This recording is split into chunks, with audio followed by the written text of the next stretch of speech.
通你咬崩咗隻牙？哎呀，唔係啊，芝芝，我係嚟做美白㗎，芝芝。美白？乜你曬黑咗咩？知唔知？哎呀，唔係啊，我係嚟做牙齒美白㗎，芝芝。平時咧成日都飲奶茶啦、檸茶啦，搞到啲牙齒黃晒，芝芝。所以而家咪嚟做牙齒美白咯，芝芝。我而家啲牙都好黃啊，知唔知？哎呀，芝芝啊，我哋一齊去做美白牙齒咪得咯。嚇，會唔會好恐怖㗎？哎呀，芝芝啊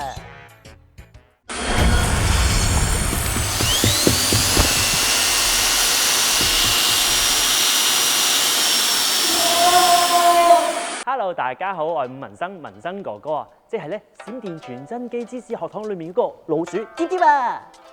其實咧，我之前咧都嚟過補牙噶啦，發覺咧其實團隊對我好好啦，又特別咧為我咧精心打造咗個方案，咁同埋佢哋跟進得好好噶。每次咧嚟做嘅時候咧，佢都會話俾我聽啊，應該咁樣去處理，同埋咁樣去處理。特別咧做完之後啦，咁佢會話俾我聽啊，記得啦，唔好食咁多凍嘢、熱嘢呢個時候。咁所以我覺得咧團隊其實好細心、好貼心嘅。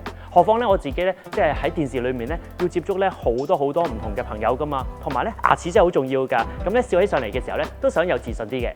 而家咧我就更加咧入到學校當中啦，無論見到小學生或者佢哋嘅爹哋媽咪，直接同佢哋溝通，都希望咧有一棚靚嘅牙齒。咁所以咧嚟到愛康健咧就可以俾到我呢一個咁靚嘅牙齒啦。其實平時咧我中意食嘢同飲嘢㗎，你都知道香港人咧特別中意去茶餐廳㗎啦，所以奶茶、咖啡、檸茶、檸水呢啲唔少得㗎嘛。咁樣咧影響自己啲牙齒，笑起上嚟嘅時候咧有啲黃咯。美白完之後咧，佢就話俾我聽啊，你應該咁樣咧可以咧愛惜啲你嘅牙齒啦，同埋可以令到你啲牙齒 keep 住白嘅。咁所以咧我會覺得咧，其實你哋係好細心。